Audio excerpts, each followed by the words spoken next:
A simple woman mocked by snobby elite, only to discover she's 100 times richer. They saw her plain, beige dress amidst their designer gowns, heard their whispers of so poor, but never imagined the fortune behind her modest appearance or the lesson they were about to learn. The crystal chandeliers of the Hawthorne Ballroom cast a golden glow over Boston's most exclusive charity gala.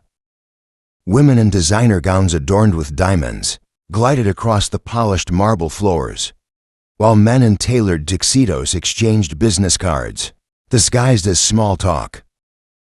Eleanor Vance adjusted her sapphire necklace, its blue stones perfectly matching her elegant dress. Beside her, Olivia Madison smoothed her sleek black designer gown, while Beatrice Reynolds beamed in her navy blue ensemble with silver accents. Boston's social elite in the flesh, Eleanor remarked, eyeing the room critically. The new hospital wing better be named after someone worthwhile this time. The women nodded in agreement. Last year's donors were hardly established. Just then a newcomer entered the ballroom. Sarah Miller stood in a simple beige dress, modest and adorned, and noticeably plain compared to the couture surrounding her. No statement jewelry, no designer clutch. Her auburn hair was styled simply, her makeup minimal. Who invited her? Beatrice whispered, not bothering to lower her voice. And in that dress, it looks like she's here for a job interview, not a $5,000 a plate charity event. Sarah moved through the crowd with quiet confidence. At 38, she carried herself with a natural grace that required no embellishment. She paused to study the architectural renderings of the children's hospital expansion, tonight's designated cause. Her eyes focused on details others overlooked. For you, a free like is easy. But for me, it is the greatest support and encouragement. For this video, can you give me 1 like and 1 subscription?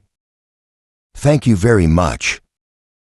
What none of these socialites knew was that Sarah had spent the morning touring the hospital's current pediatric ward, learning the names of young patients and promising a little girl with leukemia that the new wing would have windows facing the garden where butterflies gathered in spring.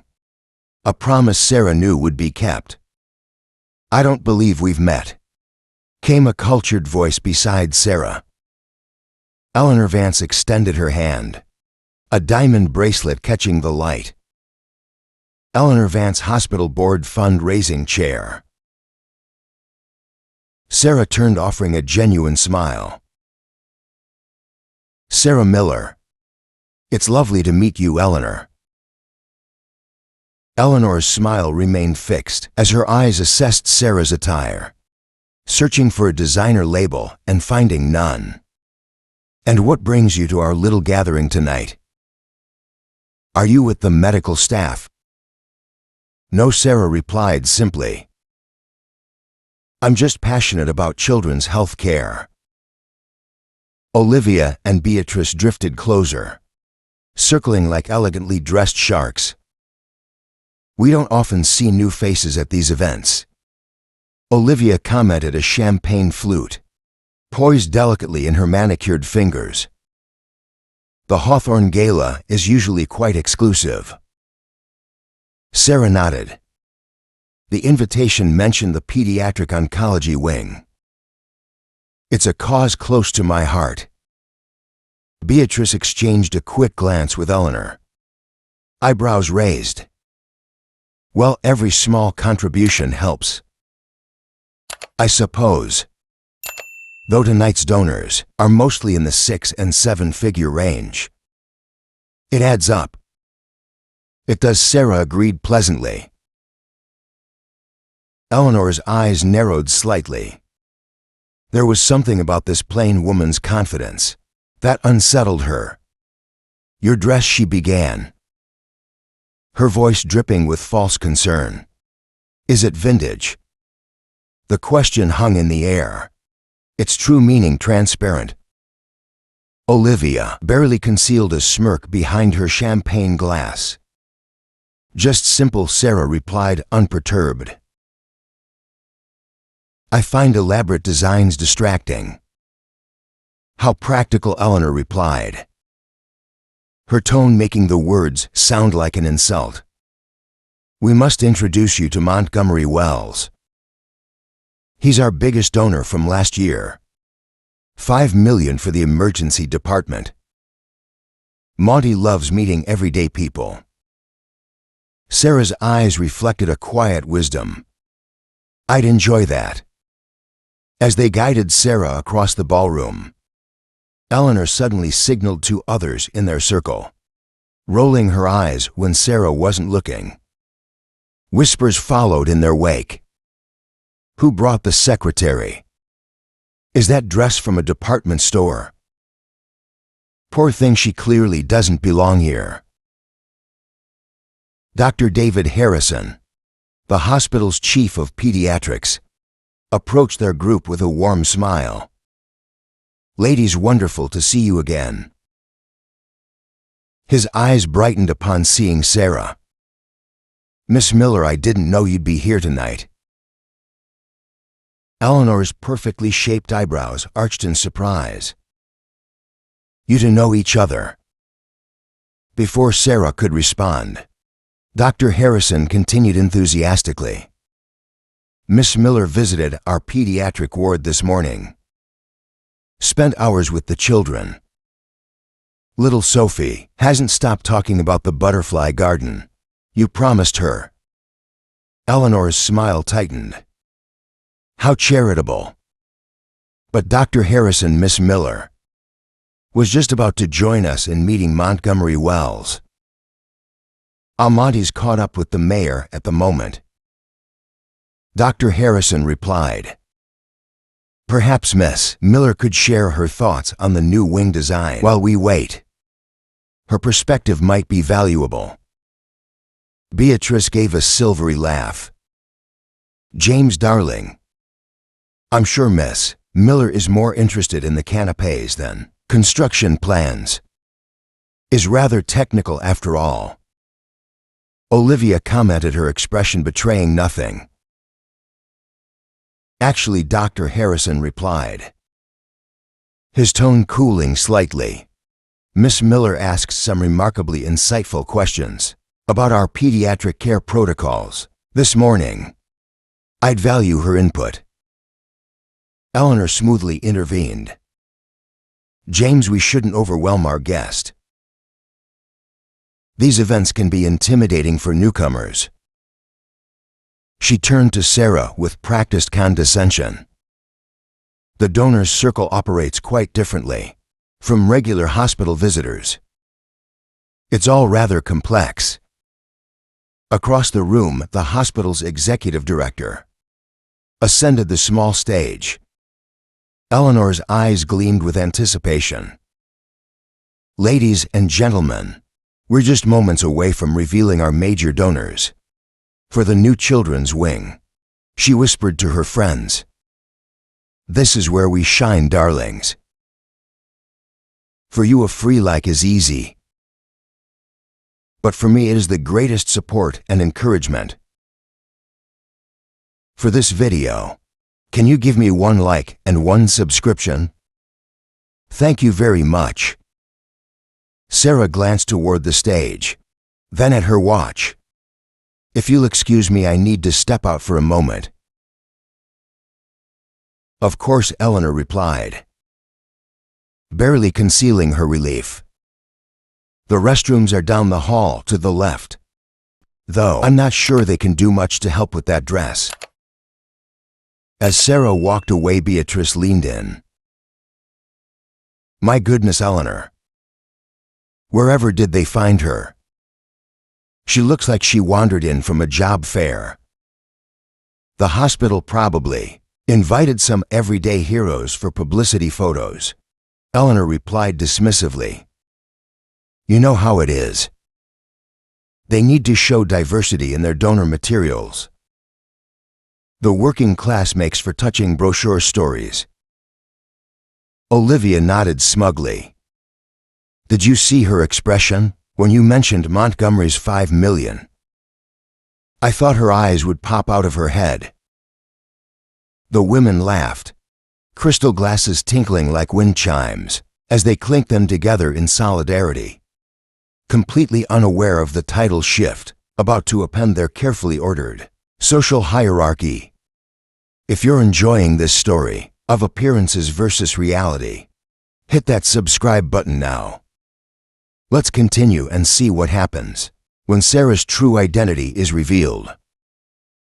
Sarah slipped back into the ballroom just as Richard Thornton, the hospital's executive director, tapped the microphone. The crowd quieted, jewelry glinting under the chandeliers as Boston's elite turned their attention to the stage. Ladies and gentlemen, tonight marks a historic chapter for Boston Children's Hospital. Thornton began his voice, resonating with practiced gravitas. The new pediatric oncology wing will revolutionize how we treat our youngest cancer patients. Eleanor and her circle positioned themselves prominently, near the front, champagne flutes refreshed, expressions expectant. This was their moment where donations were announced, names immortalized and social pecking orders reinforced. Sarah stood quietly at the back observing.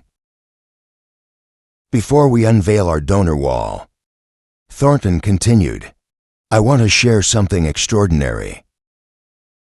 For the first time in our hospital's 150-year history, we've received an anonymous donation that has left our entire board speechless.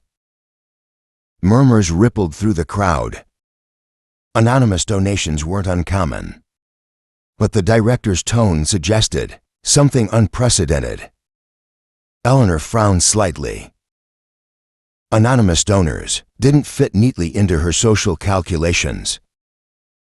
They couldn't be ranked, impressed, or leveraged for future connections. This individual contributed $25 million, specifically for our pediatric oncology wing, Thornton announced, with the single condition that the new garden terrace be called Sophie's Butterfly Haven, after one of our young patients. Dr. Harrison's eyes widened, his gaze immediately searching the room until it landed on Sarah. While we normally respect our anonymous donors' privacy, Thornton continued, this particular benefactor has given us permission to acknowledge them tonight, as they are present in this very room. Catherine's group straightened imperceptibly, each woman mentally calculating if her family could have secretly made such a donation without her knowledge.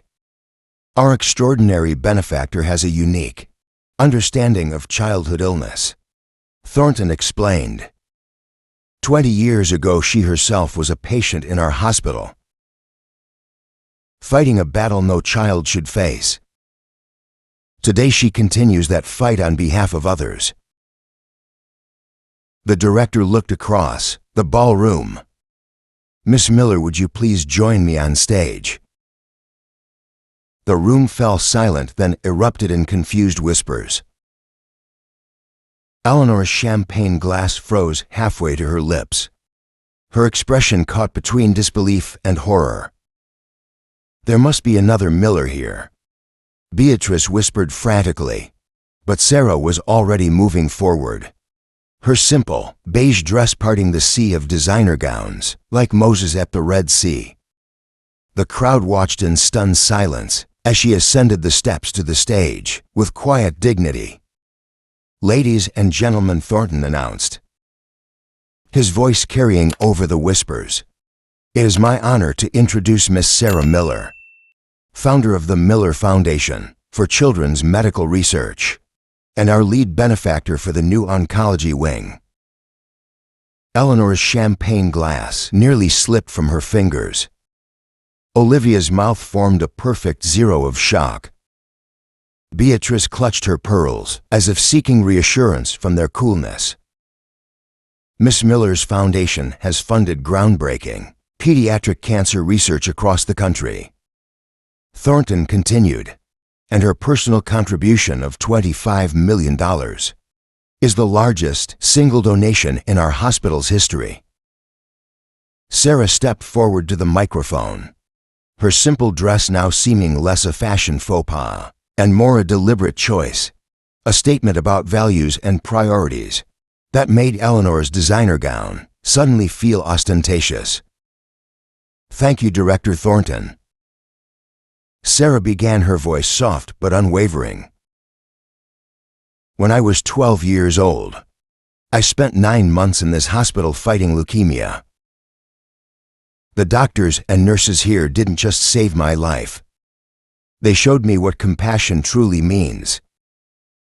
The room hung on her every word, social hierarchies momentarily forgotten, as they glimpsed the depth behind her unassuming exterior. "Today, I'm fortunate enough to be in a position to give back," Sarah continued. "The Miller Foundation was created with a singular mission: to ensure that every child, regardless of their family's financial circumstances, receives the same quality of care that saved my life." Dr. Harrison was beaming with undisguised pride. Across the room, Eleanor and her friends had gone pale, their earlier mockery replaying in their minds with devastating clarity. "Sophie's Butterfly Haven will be a place of healing and hope," Sarah explained, her eyes bright with purpose, "because sometimes the smallest beings, whether butterflies or children, can teach us the most profound lessons about transformation and resilience." As Sarah stepped away from the microphone, the ballroom erupted in applause. Director Thornton invited donors to view the architectural plans for the new wing, and the crowd surged forward, many casting curious glances at the unassuming woman, now revealed to be Boston's most significant philanthropist. Eleanor remained frozen in place, her world tilting on its axis. The woman she had dismissed, mocked, and patronized just minutes ago wasn't just wealthy. She was a legend in philanthropic circles, with resources that dwarfed the Vans family fortune. And Eleanor had asked if her dress was vintage. "For you, a free like is easy. But for me, it is the greatest support and encouragement. For this video, can you give me 1 like and 1 subscription? Thank you very much." As the crowd migrated toward the architectural display, Sarah found herself at the center of a swirling sea of attention. Board members who had barely glanced at her earlier now competed for her acknowledgement. Donors who had whispered behind their hands now beamed with manufactured familiarity.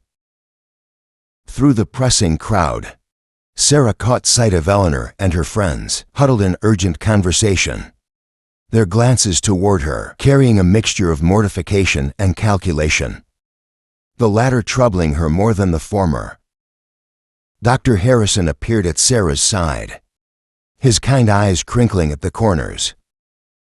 "I wanted to see their faces when they realized," he admitted quietly. "Is that terrible of me?" Sarah's lips curved into a gentle smile. "I didn't do this for the revealed James. Though I admit it does make a point. $25 million points to be exact." He replied with a chuckle. Then more seriously, "Sophie hasn't stopped talking about her butterflies. You've given her something precious. Hope with a timeline, something to look forward to." His expression softened at the mention of the young patient. Some promises matter more than others. Their conversation paused as Eleanor approached, her designer heels clicking purposefully across the marble floor. Olivia and Beatrice flanked her, their expressions schooled into practiced smiles that didn't reach their eyes. "Miss Miller," Eleanor began, her voice honey sweet. "What an absolutely wonderful surprise.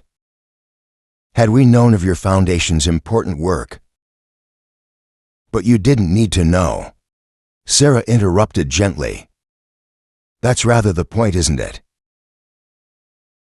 Eleanor faltered, her social armor developing its first visible crack. "Oui. There appears to have been a misunderstanding." "No misunderstanding," Sarah replied, her tone kind but direct. "You saw what you expected to see.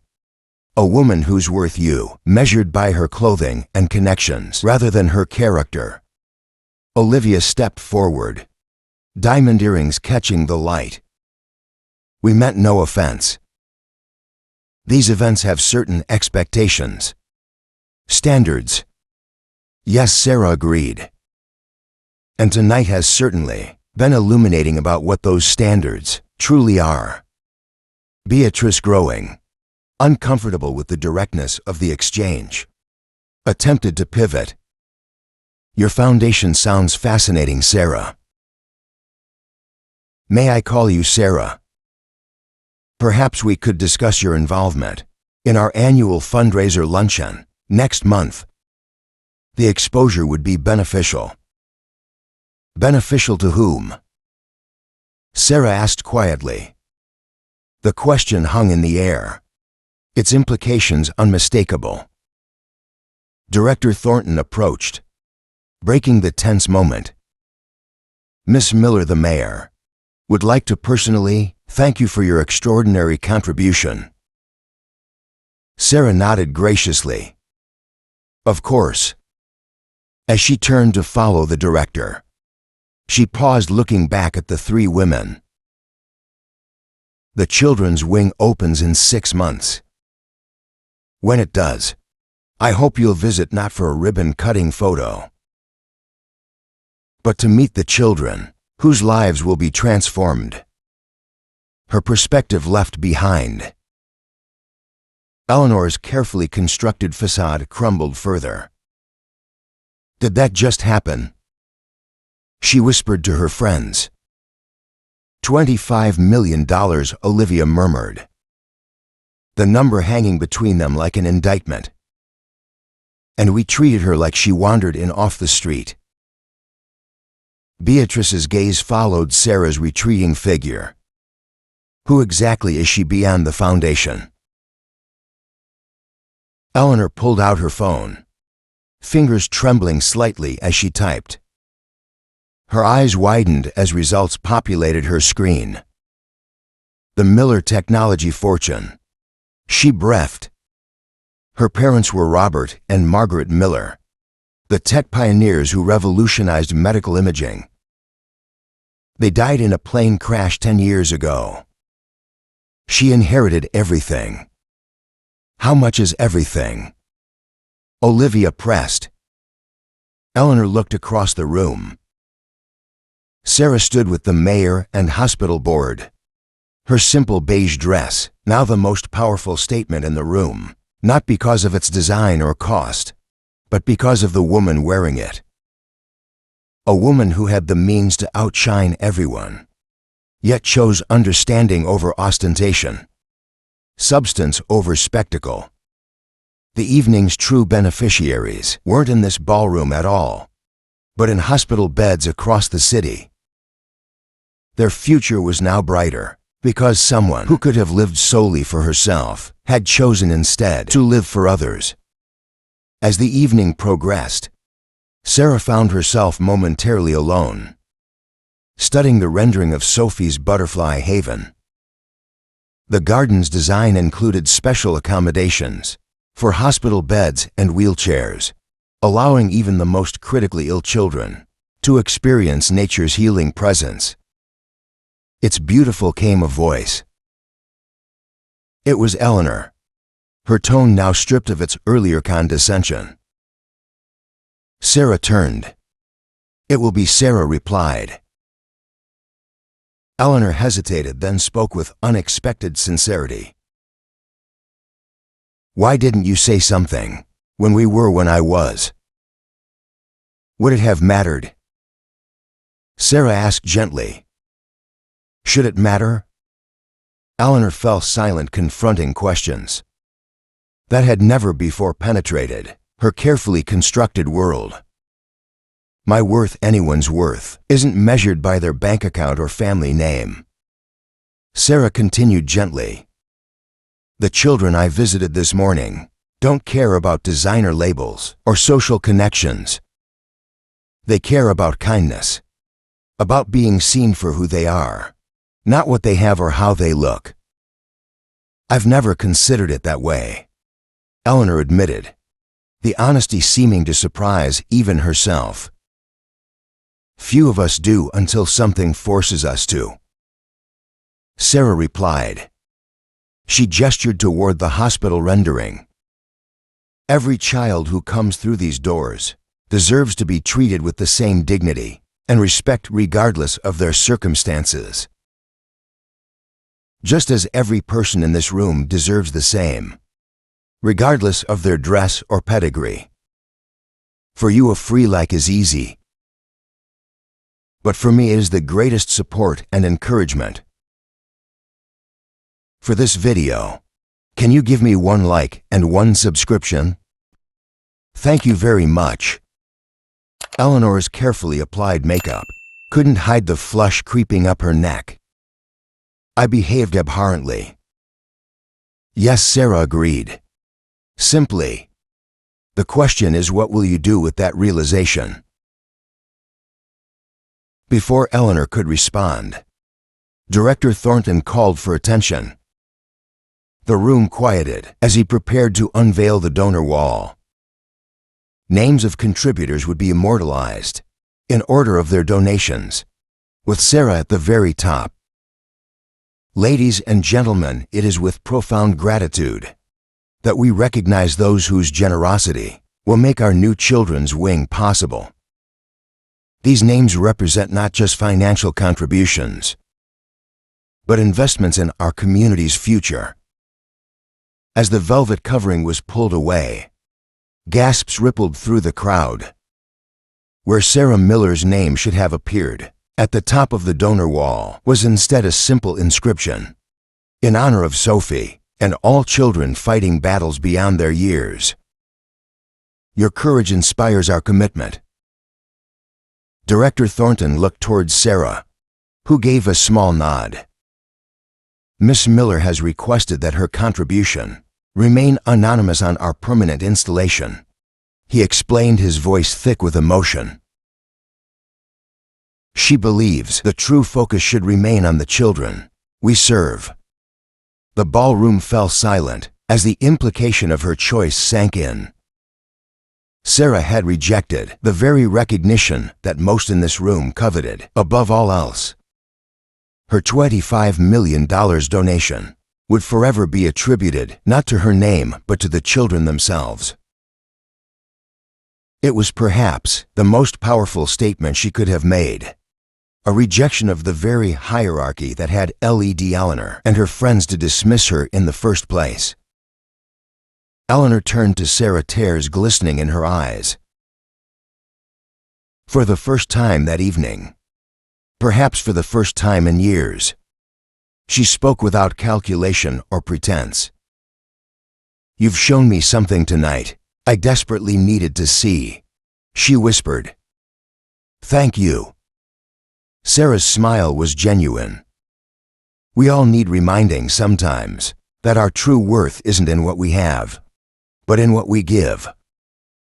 As conversations resumed around him, Sarah slipped quietly toward the exit.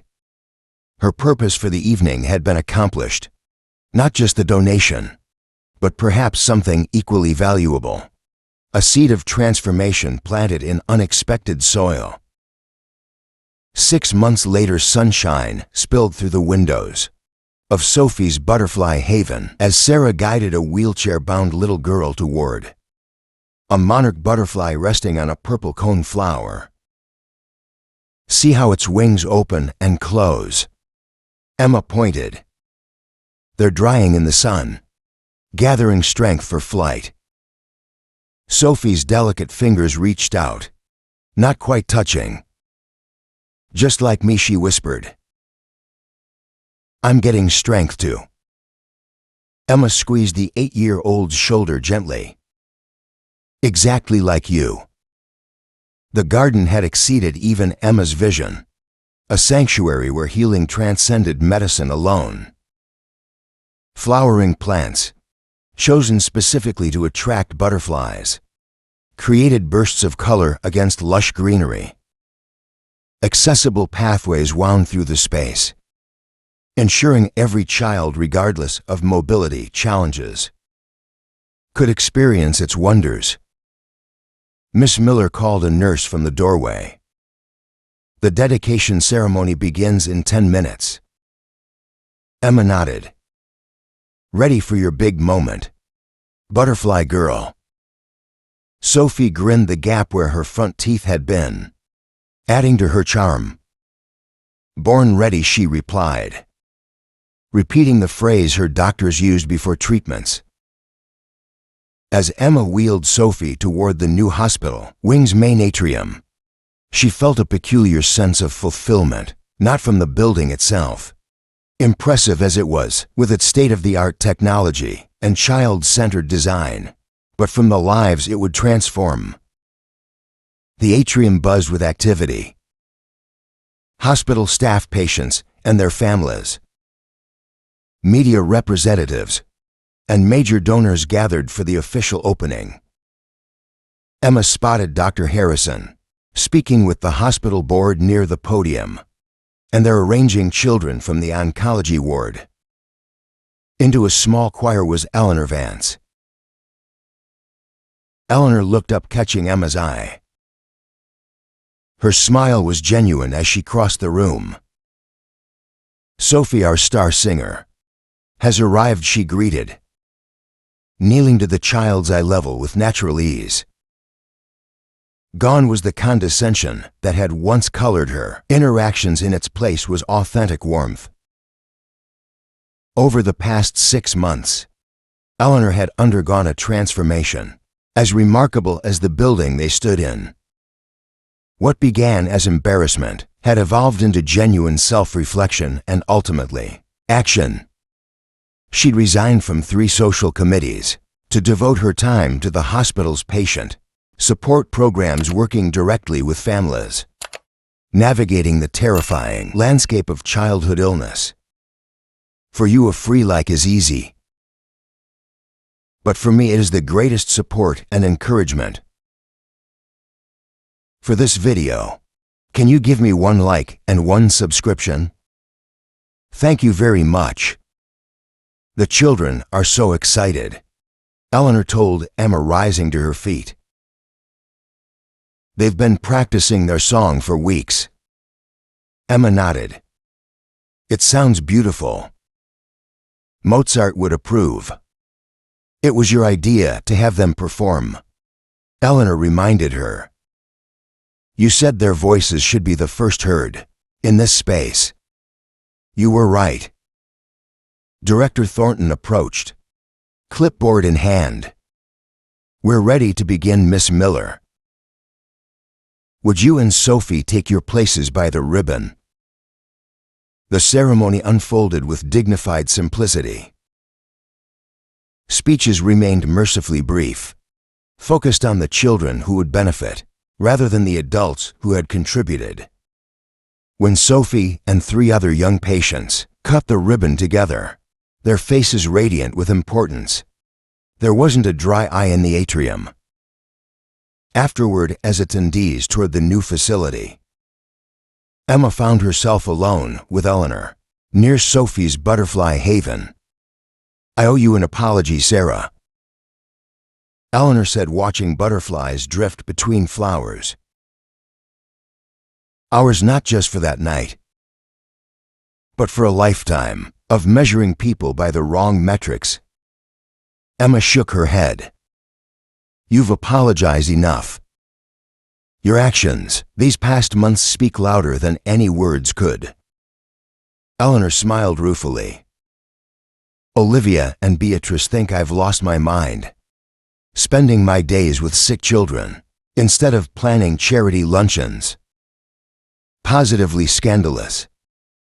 And what do you think? Emma asked. I think I was asleep for most of my life. Eleanor replied, simply making judgments based on appearances. Collecting connections instead of creating meaning. She gestured toward the children exploring the garden. They've taught me more about living than 50 years in Boston society ever did. Emma nodded. They have a way of stripping life down to its essentials. My husband doesn't quite understand, Eleanor admitted. He's supportive but confused by the new me. Yesterday he asked when I'd be rejoining the country club committee. And what did you tell him? Emma asked. Eleanor laughed. That I'm too busy helping plan the hospital's new sibling support program. The look on his face was priceless. Their conversation paused as Sophie wheeled herself over to a newly emerged butterfly perched on a feeding station. What she doesn't know, Eleanor said quietly, is that her mother works 2 jobs to pay for treatments insurance won't cover. I've established a foundation to help families like hers. The paperwork was finalized yesterday. Emma's eyebrows rose in genuine surprise. Eleanor, that's wonderful. It's a beginning, Eleanor replied. You showed me that wealth brings responsibility, not just privilege. I can't donate $25 million, but I can make a difference in my own way. Emma smiled. That's all any of us can do. As they watched, Sophie carefully coax a butterfly under her finger, her face alight with wonder. Eleanor spoke again, her voice reflective.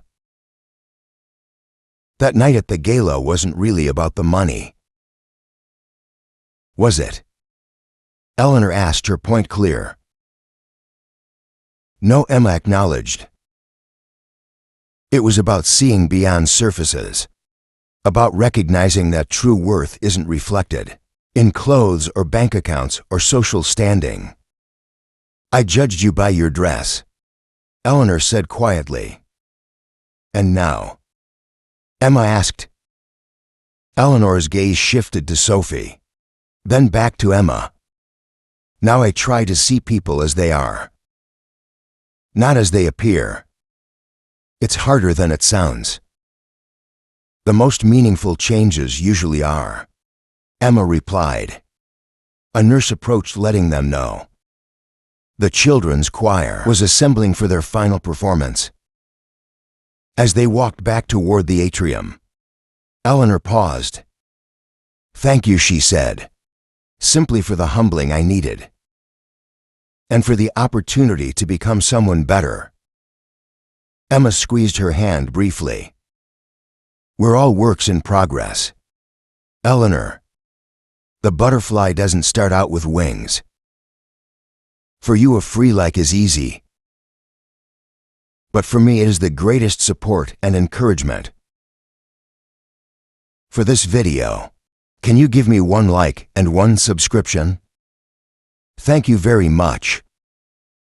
Together they joined the gathering in the sunlit atrium, where children's voices soon filled the space with song, a chorus of hope rising from those who understood better than most the precious nature of each day and the true meaning of transformation.